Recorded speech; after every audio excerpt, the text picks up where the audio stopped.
¿qué tal? Bueno, vamos a partir con el tema introductorio del derecho procesal, recursos por excelencia, y son las resoluciones judiciales, o al menos así me lo pasaron en mi universidad.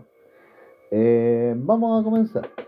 Las resoluciones judiciales son actos jurídicos procesales emanados de los tribunales de justicia por medio de los cuales se resuelven las peticiones de las partes o se ordena una determinada medida.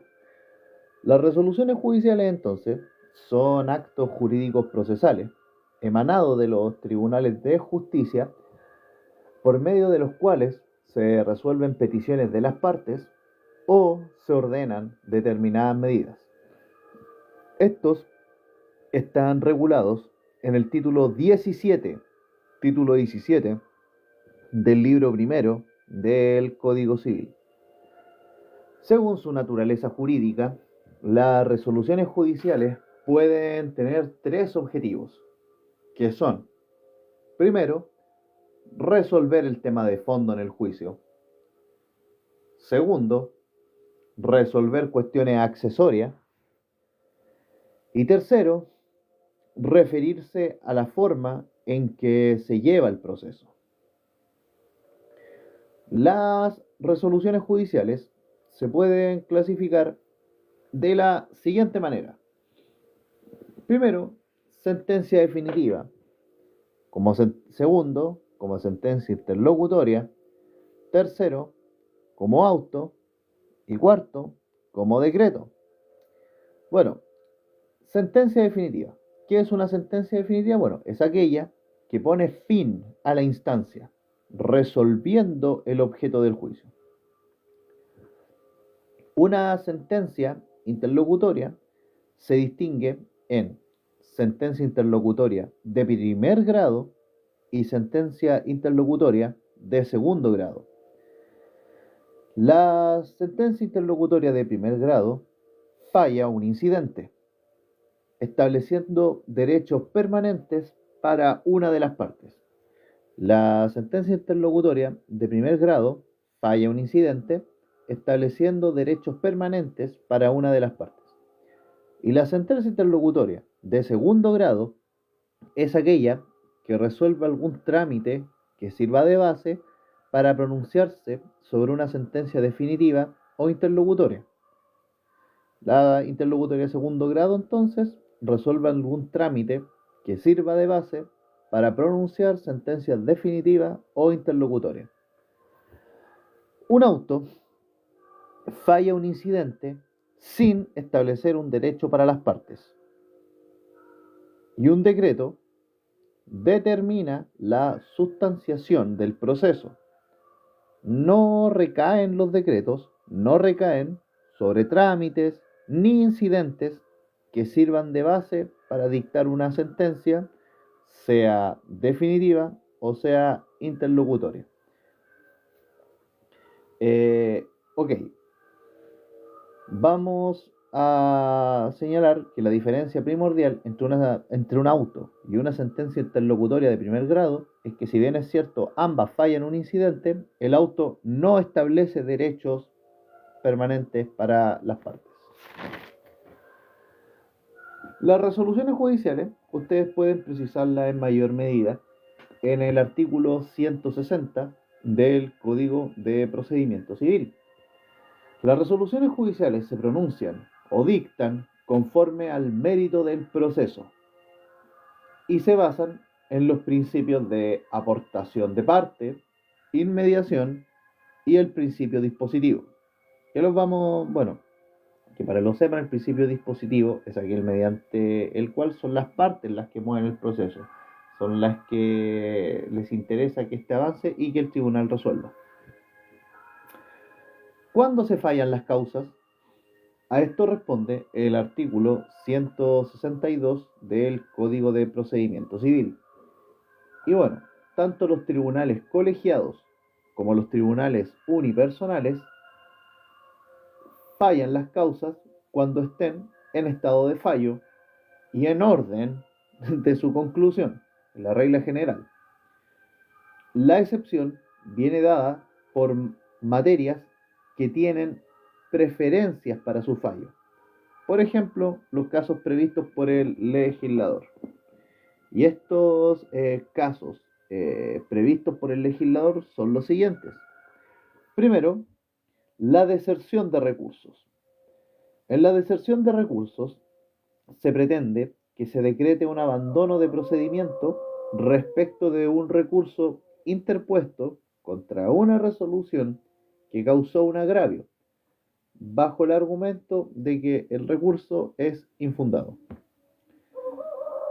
Otra excepción que tiene preferencia para su fallo es el depósito de personas, los alimentos provisorios, que están señalados en el artículo, perdón, en la ley 14.908. Gracias Boomclips por el apoyo. Otras materias que tienen preferencia para su fallo son las contiendas de competencia que debe resolver un tribunal jerárquico o, en su defecto, la Corte Suprema, la acumulación de autos, las recusaciones, los desahucios, el juicio sumario, el juicio ejecutivo y la denegación de justicia o de prueba. En la denegación de justicia o de prueba se niega la intervención jurisdiccional o rendición de una prueba en el procedimiento. Ojo con eso. Hablemos ahora del contenido de una resolución per se.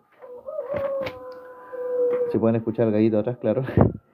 Bueno, el contenido de una resolución per se viene dado en el artículo 160 del Código de Procedimiento Civil y corresponde a todo punto sometido a juicio por las partes. El contenido, comprende todo punto sometido a juicio por las partes. La regla general es que no se puede extender a otros temas que no hubiesen sido señalados por las partes en las respectivas oportunidades procesales que tuvieron. De lo contrario, aquí habría ultraperita.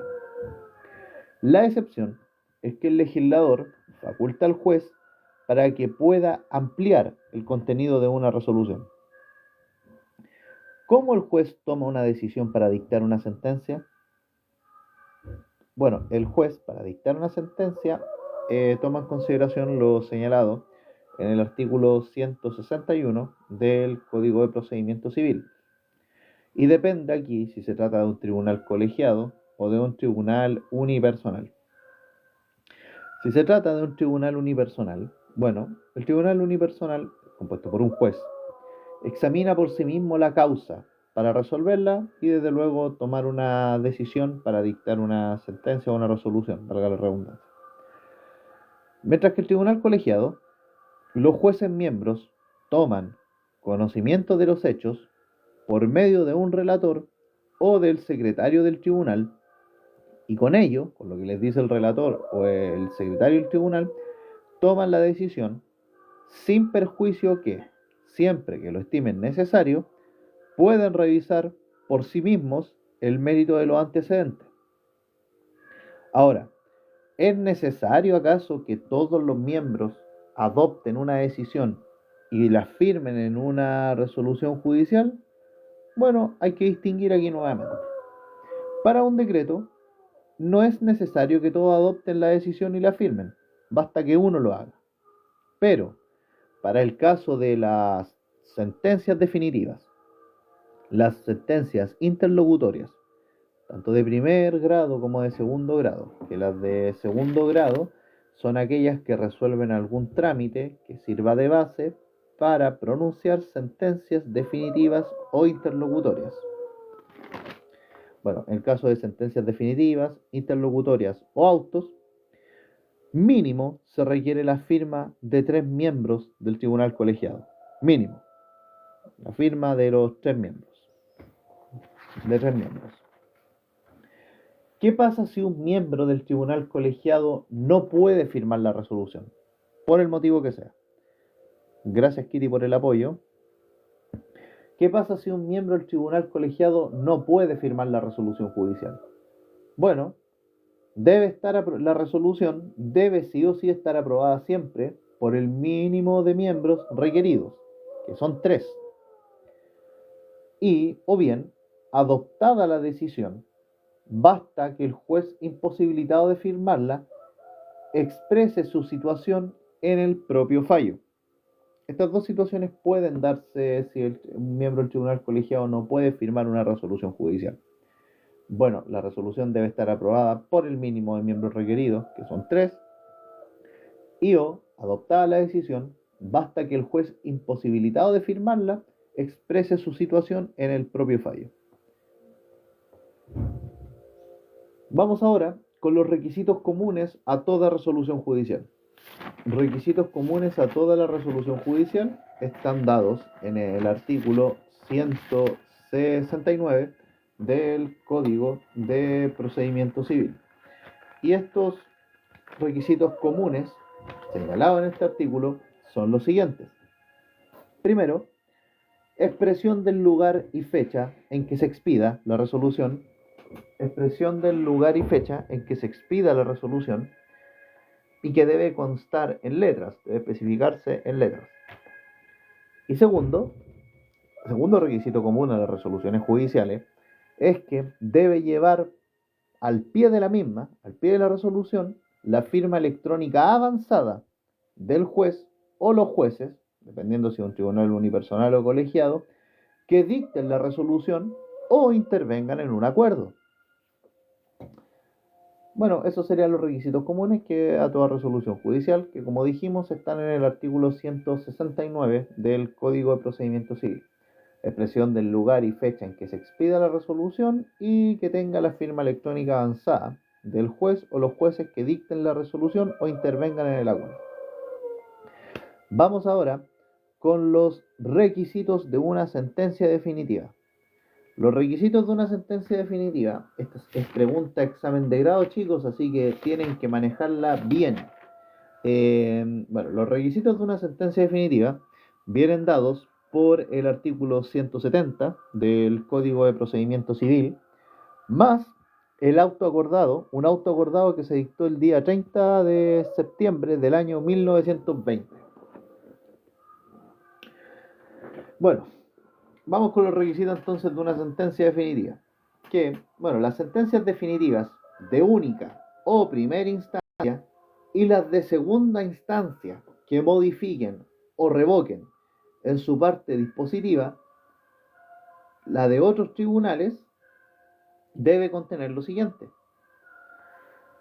La sentencia definitiva entonces de única o primera instancia y las de segunda instancia que modifiquen o revoquen en su parte dispositiva las sentencias de otros tribunales deben contener los siguientes requisitos. Primero, la designación precisa de las partes litigantes y su correspondiente individualización. Dígase nombre, domicilio, profesión u oficio, etc. Segundo requisito es que debe contener enunciación breve de las peticiones o acciones del demandante más sus fundamentos. Tercer requisito es que debe haber enunciación breve de toda defensa o excepción interpuesta por el demandado. Enunciación breve de toda defensa o excepción interpuesta por el demandado. Cuarto, consideraciones de hecho y de derecho que sirvan de fundamento para el fallo. Consideraciones de hecho y de derecho que sirvan de fundamento para el fallo. Quinto, enunciación de leyes y o, en su defecto, principio de equidad en que se sostiene la correspondiente sentencia. Sexto, la decisión del asunto controvertido. Comprende toda acción o pretensión que se haya hecho valer en juicio, pero pueden omitirse las que sean incompatibles con las aceptadas. Entonces los requisitos, chicos, de una sentencia definitiva, al menos el Código de Procedimiento Civil, señala que son la designación precisa de las partes litigantes, nombre, domicilio, profesión u oficio, etc. enunciación breve de las peticiones o acciones del demandante más sus respectivos fundamentos, la enunciación breve de toda defensa o excepción interpuesta por el demandado, las consideraciones de hecho y de derecho que sirvan de fundamento para el fallo, la enunciación de leyes o, en su defecto, principio de equidad en que se sostiene la sentencia y la decisión del asunto controvertido. Comprende toda acción o pretensión que se haya hecho valer en juicio, pero pueden omitirse las que sean incompatibles con las aceptadas. La omisión de uno de estos requisitos mencionados da pie a que la parte agraviada con esta omisión interponga un recurso de casación en la forma o un recurso de apelación. Ahora, hay requisitos de la sentencia definitiva que añade este auto acordado que mencionamos hace poco, este auto acordado sin número, pero que se dictó con fecha, bueno, en el año 1920. ¿Qué son? Primero, señalar el lugar en que se expida la sentencia, claro. Segundo, día, mes y año en que se expida la sentencia, o sea, lugar, día, mes y año en que se expida la sentencia. Señalar precisamente a las partes litigantes su nombre, domicilio, profesión y oficio. Enunciación breve de las acciones y peticiones deducidas por el actor o demandante. Enunciación breve de las defensas o excepciones del demandado. Señalar si la causa fue o no recibida a prueba. Señalar si las partes fueron citadas a oír sentencia. Consideraciones de hecho que fundan el fallo, etc.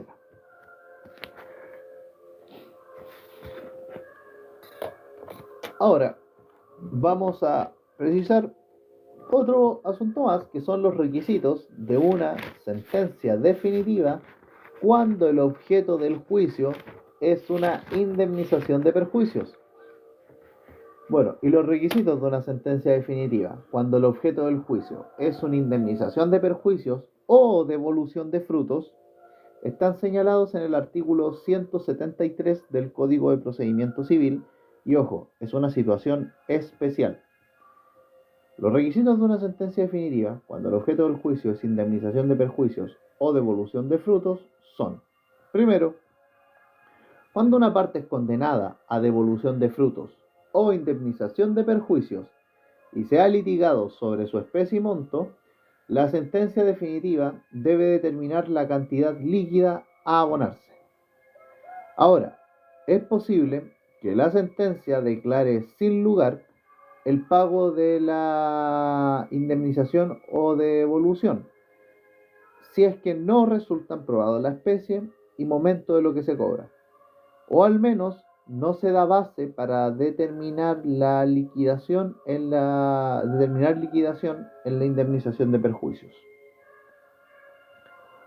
Bueno, los requisitos de una sentencia definitiva entonces, cuando el objeto del juicio es indemnización de perjuicios o devolución de frutos, vienen dados en el artículo 173, que ustedes pueden revisar con mayor atención en vuestro código. Ya. Vamos ahora con los requisitos de los autos y las sentencias interlocutorias. Que, ojo, lo que tienen en común es que resuelven incidentes, al menos la interlocutoria de primer grado.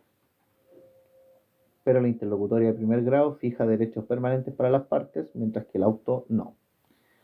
Bueno, vamos con los requisitos de auto y sentencia interlocutoria. El artículo 171 del Código de Procedimiento Civil señala que las sentencias interlocutorias y autos en que deban expresarse más cuestiones aparte del asunto controvertido debe remitirse al artículo 170, número 4 y número 5. ¿Y qué dice el 170, número 4 y número 5? Bueno, a las consideraciones de hecho y de derecho que sirven de fundamento para el fallo y a la enunciación de las leyes o el principio de equidad en que se sostiene la sentencia. Entonces,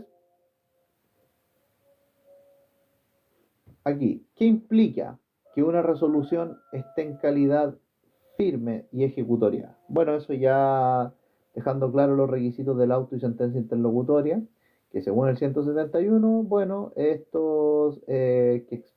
los sentencias interlocutorias y autos que expresen más cuestiones aparte del asunto controvertido deben remitirse al 170 en sus numerales 4 y 5 que ya mencionamos. Vamos a avanzar ahora al otro tema.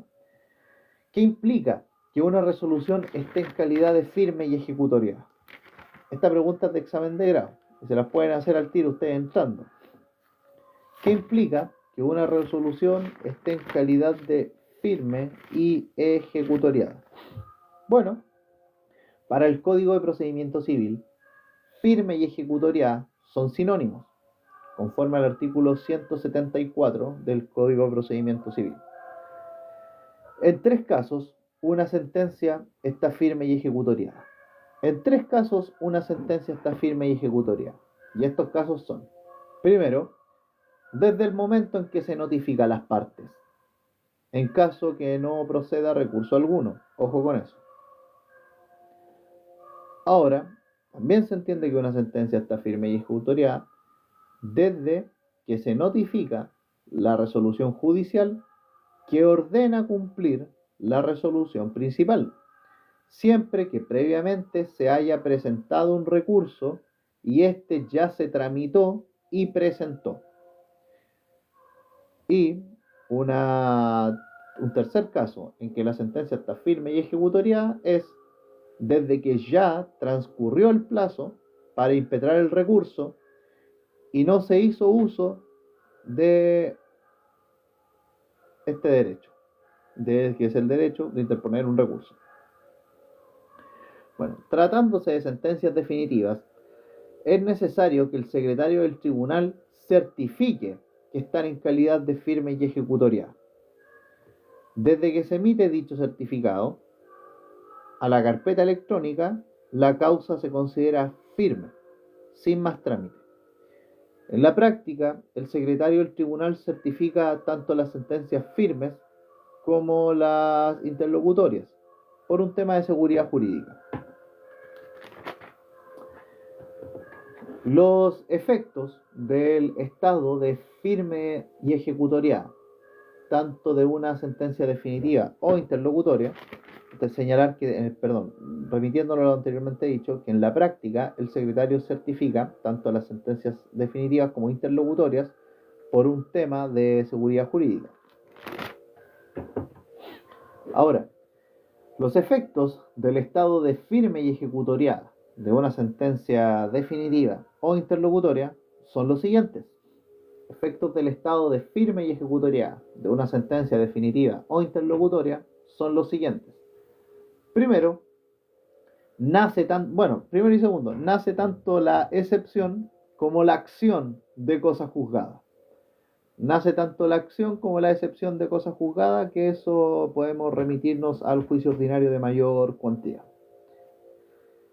Pero el efecto del estado de firme y ejecutoriada de una sentencia es que nace tanto la acción de cosa juzgada, que está en el artículo 176 del Código de Procedimiento Civil, y nace también la excepción de cosa juzgada, que está en el 173 del Código Civil. Los autos y decretos pueden estar en calidad de firme conforme al tenor literal del artículo 181 del Código de Procedimiento Civil. Los autos y decretos firmes se ejecutarán, entre comillas. Bueno, entonces, según el 181, los autos y decretos también pueden estar en calidad de firme.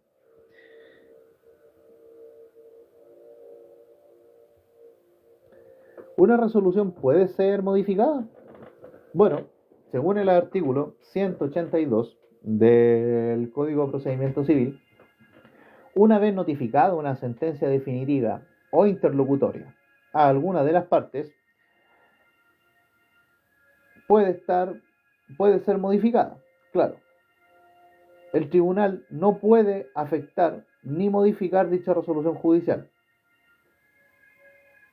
Pero ojo, que diga en principio no significa que no se pueda modificar. Bueno, el 182 del Código de Procedimiento Civil que señala que una vez notificada una sentencia definitiva o interlocutoria a alguna de las partes, el tribunal no puede afectar ni modificar esta resolución judicial. Pero ojo, en principio. Pero esto no quiere decir que no se pueda modificar.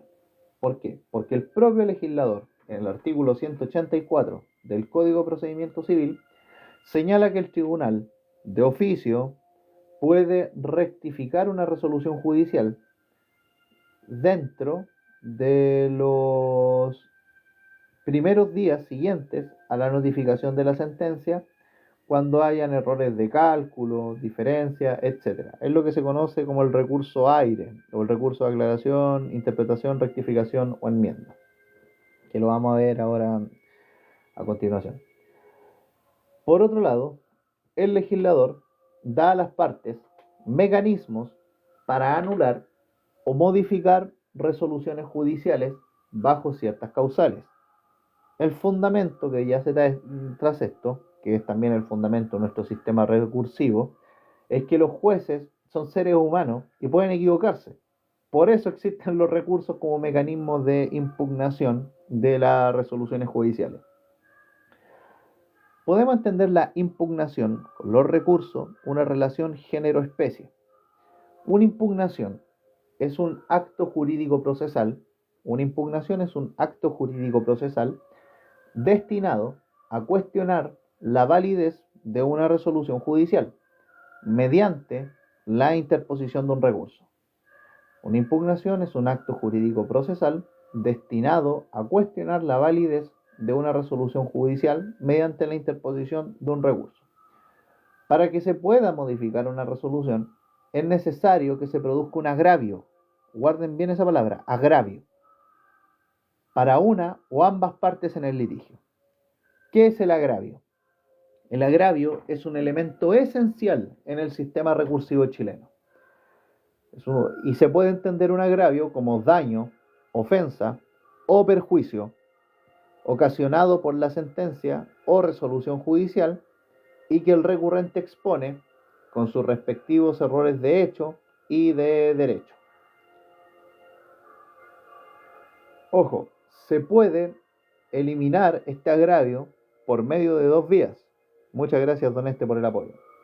Se puede eliminar por medio de dos vías el agravio, que son, primero, la nulidad de la resolución judicial.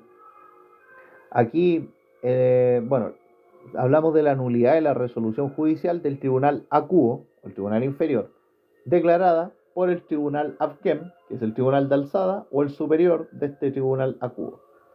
Es una manera ciútica de decirlo, pero les va a ahorrar bastante materia y escrituración.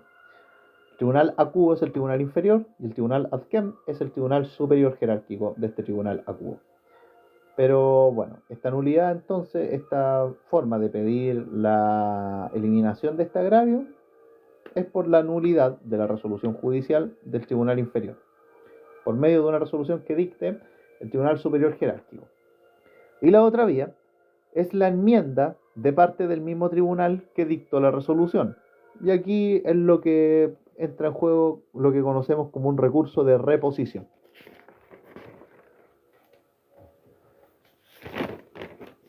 Vamos ahora con la clasificación del agravio.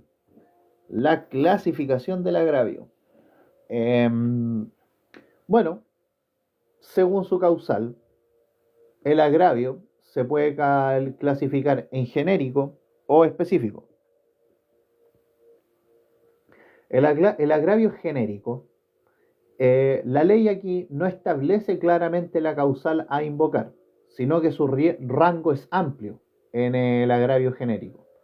Y por ejemplo, el recurso de apelación o el recurso de casación en el fondo. Y según su causal, también el agravio puede ser específico, ya que la ley establece de forma expresa el perjuicio que debe causar la resolución judicial para que una de las partes pueda impetrar el recurso. Por ejemplo, casación en la forma o el recurso de revisión. que ojo, el recurso de revisión es una excepción excepcionalísima, porque busca cargarse una sentencia que ya está firme y ejecutoriada. Ahora, otra clasificación, ya vimos que según su causal, el agravio puede ser genérico o específico, pero también hay otra clasificación según la relación agravio-recurso. Y según la relación agravio-recurso, este agravio puede ser objetivo o puede ser subjetivo. El agravio objetivo, aquí existe, el agravio objetivo, existe diferencia entre lo que se pretende y lo que concede el tribunal. Cuando se especifica este agravio, se convierte en subjetivo. Entonces, cuando se pasa de este agravio objetivo a subjetivo, el agravio subjetivo entonces se entiende como que el sujeto procesal agraviado traduce el agravio objetivo sufrido por la resolución que dicta el tribunal a una petición concreta en un recurso. En el agravio subjetivo, el sujeto procesal transforma este agravio objetivo que produce la resolución judicial en una petición concreta que presenta en un recurso, propiamente tal. Ahora vamos a hablar de los recursos, propiamente tal. Y los recursos, bueno, aquí esta cuestión pueden manejarla tranquilamente. Bueno, los recursos no tienen definición legal, pero se pueden entender de la siguiente manera. Los recursos son mecanismos de impugnación o medios de impugnación de parte mediante el cual se impugna una resolución judicial que, dentro de un mismo proceso, produce un agravio a la parte que lo interpone, el recurso. Mediante este medio de impugnación, la parte recurrente solicita al tribunal que elimine el agravio que reclama, revisando, por tanto, la resolución judicial que genera este agravio. Todos los recursos deben ser fundados, de lo contrario se declaran inadmisibles. Ustedes en algún momento van a presentar un recurso ante una corte o ante un tribunal, tiene que ser fundado porque de lo contrario se les va a declarar inadmisible y no se los van a aceptar. Hay requisitos que se exigen para estar frente a un recurso. Son 5 requisitos que pueden exigirse para estar frente a un recurso. Y estos son, primero, es que debe estar contemplado el recurso por el legislador. No se pueden inventar recursos, debe estar contemplado por el legislador en la ley. Segundo, el recurso debe ser un acto jurídico procesal de parte. Una modificación de oficio a una resolución de parte de un tribunal no es un recurso. Tercer requisito es que debe haber un agravio. Que es un elemento de la esencia del sistema recursivo, y este agravio debe causar perjuicio a una de las partes.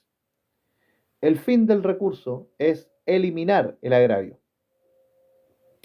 Cuarto requisito para estar frente a un recurso es que es la impugnación de la resolución judicial. O sea, y la oportunidad procesal en la que se hace. La impugnación de la resolución judicial se hace en el mismo proceso que se dictó. Ojo con eso.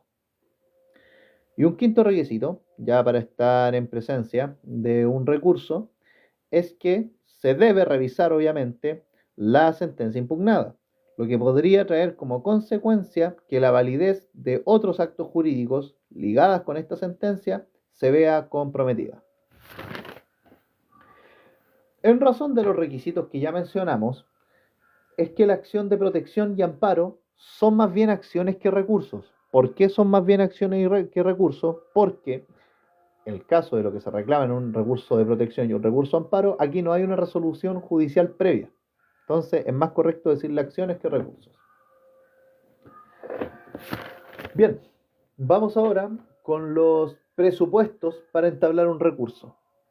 Presupuestos para entablar un recurso son los siguientes.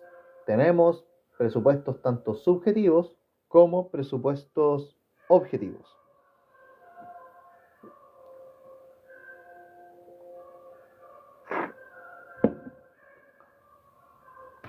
Los presupuestos objetivos, bueno, se refieren a los presupuestos subjetivos. Subjetivos se refieren a la legitimación y competencia.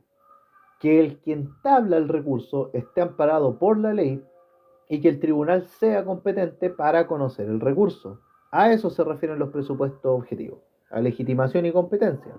Es decir, que el que entabla el recurso esté amparado por la ley y que el tribunal sea competente para conocer dicho recurso.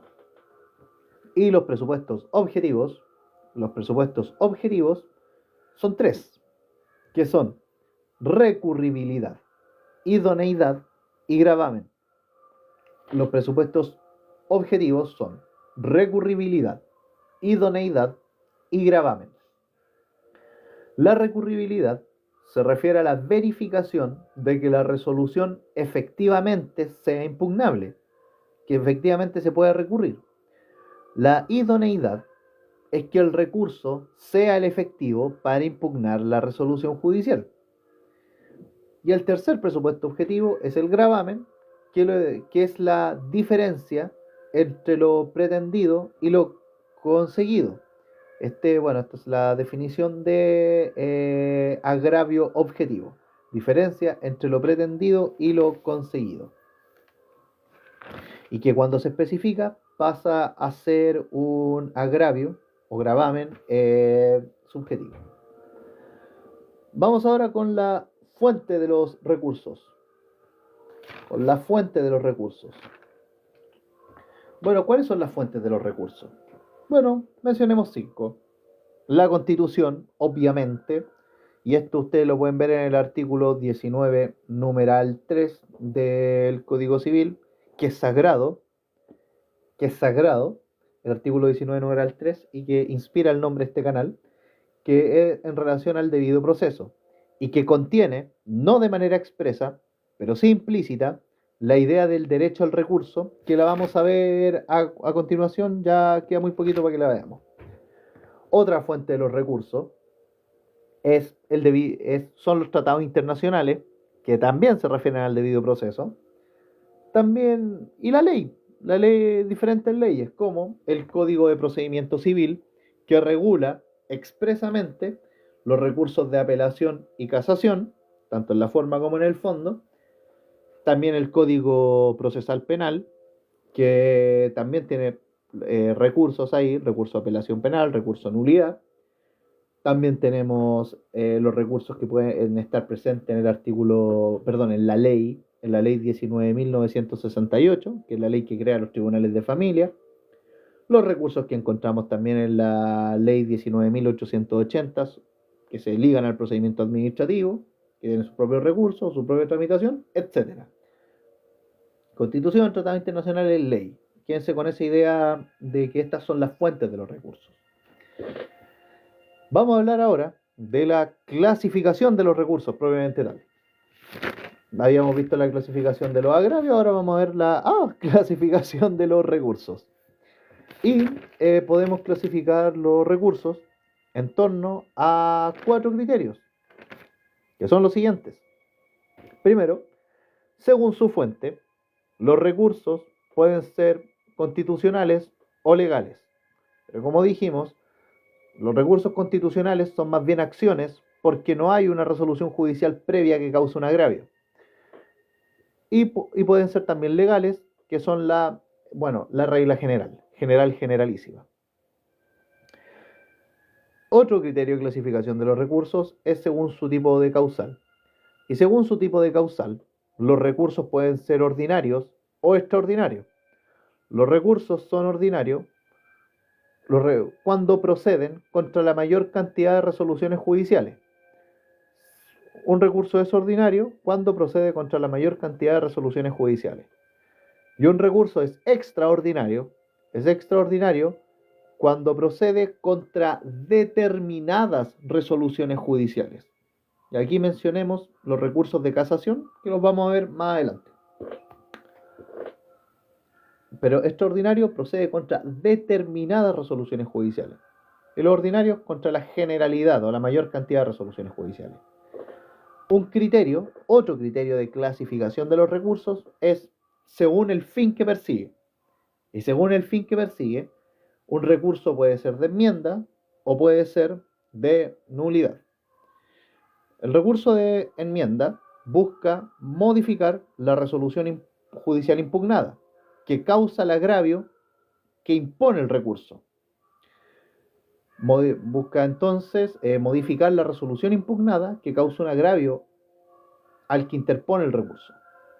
El recurso de nulidad, busca invalidar derechamente la resolución judicial impugnada, basándose en causales específicas del legislador. Hola Amalia, ¿qué tal? Buenos días. Bueno, mucho éxito en el estudio y los live que estamos haciendo. De hecho, hoy día en la mañana vamos a ver solo recursos, ojalá todo, y va a quedar habilitado en nuestro canal de YouTube que tiene el mismo nombre del perfil. Y por último, el último criterio que tenemos de los recursos es según el tribunal ante el cual se interpone. Y según el tribunal ante el cual se interpone, el recurso se puede establecer ante el tribunal acuo o ante el tribunal adquem. El recurso ante el tribunal acuo, el tribunal acuo es el que dicta la resolución, que lo resuelve y que causa el agravio. El mismo tribunal acuo se le puede, por ejemplo, recibir o admitir un recurso aire o un recurso de aclaración, interpretación, rectificación o enmienda. Y el tribunal adquem es el que ya recibe un recurso de apelación. Es el tribunal adquem, y ojo, también tenemos que considerar dentro de estos los tribunales de mayor jerarquía, que son los que ya entran a revisar los recursos de revisión, que ojo, son una excepción excepcionalísima porque buscan cargarse una sentencia que ya está firme y ejecutoriada. Ahora, también tenemos otros recursos que se entablan ante la curia o ante el tribunal que la ley señala, como un recurso de hecho, que lo vamos a ver más adelante. Estos son aspectos meramente introductorios, pero no sé si queda claro hasta acá, la verdad. Pueden decirme aquí abajo. Ya. Vamos a ver ahora los efectos de los recursos. Entonces, después el derecho al recurso y con esto finalizamos ya la parte de resoluciones judiciales. Los efectos del recurso, en principio podemos señalar 4 y son los siguientes. Primero, el efecto devolutivo. Segundo, el efecto suspensivo. Tercero, es que evita que la sentencia adquiera firmeza. Y cuarto, es que continúa el proceso con expectativa de reforma o nulidad. Vamos con el efecto devolutivo. ¿Qué es el efecto devolutivo o qué implica el efecto devolutivo? Se traslada la competencia para conocer y juzgar la impugnación del tribunal acuo, que es el tribunal inferior, al tribunal adquem, que es el tribunal adquem, es el tribunal de alzada o el superior jerárquico del tribunal acuo. Si ustedes revisan los manuales del profesor Diego Palomo Vélez, esta idea del efecto devolutivo nace ya en la Edad Media, donde al rey se le otorgaba, por así decirlo, la competencia para resolver un asunto de controversia que se generaba dentro del pueblo. Bueno, pero eso es para que lo tengan presente, ¿no? El efecto suspensivo impide, ojo, la ejecución de la resolución. El efecto suspensivo impide la ejecución de la resolución. Eso no lo hace el efecto devolutivo. Y el efecto suspensivo también, como dijimos, impide la ejecución de la resolución hasta que se resuelva la impugnación en el tribunal respectivo. Hay hipótesis donde el legislador decide no otorgar el efecto suspensivo a ciertos recursos. El tercer efecto que habíamos mencionado es que los recursos evitan que la sentencia adquiera firmeza, que tenga la calidad de firme y ejecutoriada, básicamente. De lo contrario, se generaría el efecto de cosa juzgada y el recurso no cabría de ninguna manera. Y el último efecto es que el proceso continúa con la expectativa de reforma o nulidad. Ahora vamos a hablar del derecho al recurso y con esto finalizamos. Bueno, ¿qué es el derecho al recurso? Ojo, no tiene una consagración explícita en nuestra Constitución política, pero se desprende implícitamente de un análisis que se haga. El derecho al recurso es un derecho subjetivo de quienes intervienen en el proceso para corregir los errores que el juez, con sus resoluciones, comete, y estos mismos errores que el juez comete causan agravio o perjuicio a los legítimos intereses o derechos de las partes. Entonces, en definitiva, el derecho al recurso es un derecho subjetivo de quienes intervienen en el proceso, las partes, para corregir los errores que comete el juez con sus resoluciones y que causa agravio o perjuicio a sus legítimos intereses o derechos. Ojo, como dijimos, no se regula textualmente, pero se desprende del artículo 19, numeral 3 del justo y debido proceso.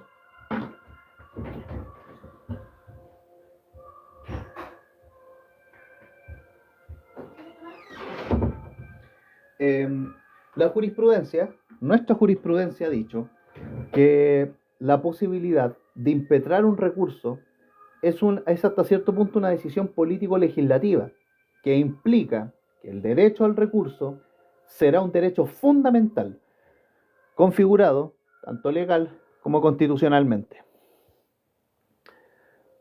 Ya con esto finalizamos. ¿Cuál es el contenido de este derecho al recurso? Bueno, el contenido de este derecho al recurso es que, primero, esté consagrado en la ley, o en este caso en nuestra Constitución, o que esté consagrado en la ley, mejor dicho, el que las personas puedan impetrar un recurso, que esté consagrado en la ley. Quédense con esa idea. Segundo, las partes deben tener acceso al medio de impugnación, que en este caso sería un recurso. Tercero, es que el recurrente debe obtener respuesta oportuna del órgano jurisdiccional. El recurrente debe obtener respuesta oportuna del órgano jurisdiccional. Y un último contenido que implica el derecho al recurso es que la respuesta que el recurrente obtenga de este órgano jurisdiccional tiene que ser razonada y fundada. O tiene que ser razonada. Tiene que ser razonada. No les pueden rechazar un recurso porque sí, ni siquiera aceptarle un recurso porque sí. Y eso es respecto a las resoluciones judiciales. Nuevamente, chicos, si a ustedes les interesa esto, si creen que les puede servir de material de estudio, va a estar disponible en nuestro canal de YouTube, que se llama igual que este canal, Justo y Debido Proceso. No tiene muchos suscriptores, van a cachar el tiro cuál es. Tienen 38, 37 suscriptores por ahí. Y no aparece el logo de este canal, aparece mi rostro para ser más específico. Pero eso, muchas gracias por haber estado acá y nos vemos en un par de minutos. Vamos a hablar ahora o después en unos minutos más del recurso de apelación. Así que eso, bendiciones.